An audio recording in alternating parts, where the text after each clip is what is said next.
of Since, your own party. sir, a detailed, elaborative speech that has been delivered by Mrs. Kanimuli Karunanidhi from my party, where she explained the dubious activities, covered these two acts which was piloted this government. I want to make very small time to exercise my right. Sir,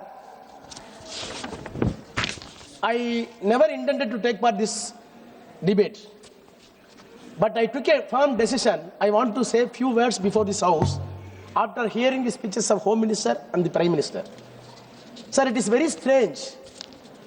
Two bills having approved by the Cabinet under the chairmanship of the Prime Minister have been placed on the table and it is being under consideration, and both the two exalted executives, none other than the Prime Minister and the Home Minister, completely deviated from the substance and pith of the bill, and they are giving justification on the other diabolical ways. It is strange to the Parliament. Not only strange, I categorically accuse both the Prime Minister and Home Minister and this government together undermine the parliamentary democracy and parliament values. I will explain. Sir, our apprehension is, having heard the speech of the Home Minister, nothing will be done to the Tamil Nadu or southern states. What he says is, sir, our apprehension is Tamil Nadu will be put into trouble. But whereas the Home Minister says there will be an approximate 50% increase. Tamil Nadu suffers no loss. Kerala will have 30 MPs. It is an artificially created apprehension in the mind of the southern states. Sir, the apprehension in the mind of the southern states, not in the year 2010 or 2011 or 2026, the apprehension in the mind of the makers of the constitution itself, north and south divide. Sir, the states were formulated under the statutory provisions of the State Organization Bill. The states were organized by Dr. Ambedkar and other committee on the basis of the linguistic states. I think that I am correct. The states were formed in 1956 by a statutory measures under the guise of linguistic states. When the linguistic states idea was put forth before this parliament, even period 5 years, Ambedkar wrote a very clear book, which was the bedrock and backbone for this statutory. Sir, thus in that book he says there is a divided north and south. Sir, Ambedkar says in his book, I quote, the north is Hindi speaking, the south is non-Hindi speaking. Most people do not know what is the size of the Hindi speaking population. It is as much as 48% of the total population of India. Fixing one eye on this fact, one cannot fail to say that the Commission's effort, that is the delimitation committee that time, formulating the states, Commission's effort will result in consolidation of the north and balkanization of the south. Can the south tolerate the dominance of the north?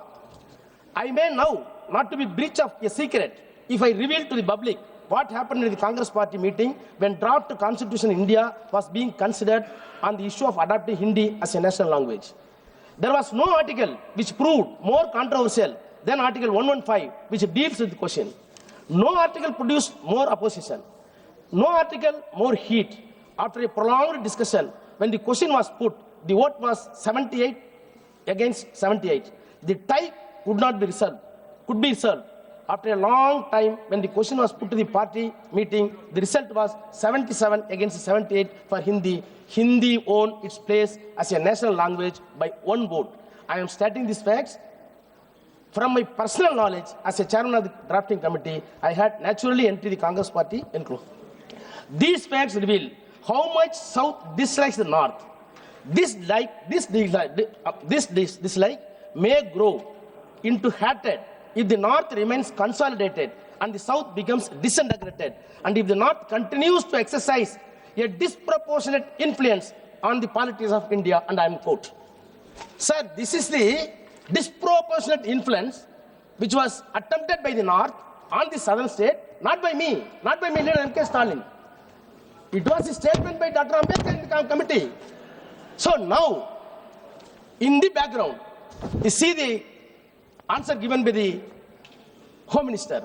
Home Minister says, sir, there will be only 50% increase. There will be no damage for Tamil Nadu or Kerala or southern state. Sir, my apprehension is, then why come for these legislations? If the Home Minister is standing before the House, don't worry, I will take off everything, then what is the purpose of the two bills? What is the two bills says? Section 8 of the new bill says the seats will be allocated on the basis of the latest census.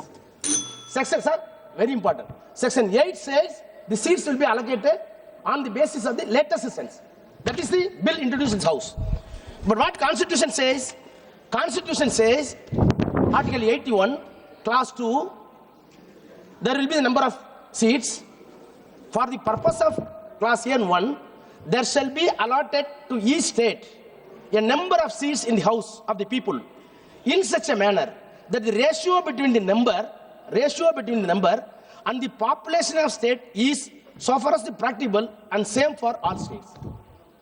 Sir, the word is very important. Ratio between the number and the population of the states. Constitution says ratio of the number between the number and the population of the state. Sir, I do not want to recall all the words of what happened in the constitution of state bills. When we formed the linguistic states, Ambedkar was very clear, according to G.P. Bant and other members, when we are forming the one state, one language, the reason is the language, civilization, culture, and all ethnicity values of the particular state who speaks one language, who adopted one culture, should be reflected in the assembly. All codification of laws and whatever the rules going to be framed, it should reflect the people of the state, since they are adopting the one language. If it is a collection of the state, is it not fair on the part of the government to take all the wishes of the states from the linguistic states? It should be collected. Please conclude. But whereas Prime Minister says, Home Minister says, don't worry, nothing will happen. But on the other hand, Constitution is against you. The present bill is against you. It is very strange. Number 1 and number 2 of this country is completely misguiding the Parliament with wrong data without any reason. Sir, I conclude, sir. I conclude. In the name of women's right, Prime Minister wants to say we wanted to protect women's right. If anybody opposing this bill, they will be anti-woman. Sir, in the name of the women's right, the government is going to promote discrimination among the states. By the discrimination, you want to promote north-south divide. By this divide, you want to have a perpetual rule in the center. By the perpetual power, you want to establish theocratic state. By theocratic state, you want to impose one nation, one language, one culture. We will not permit your dream to turn into reality.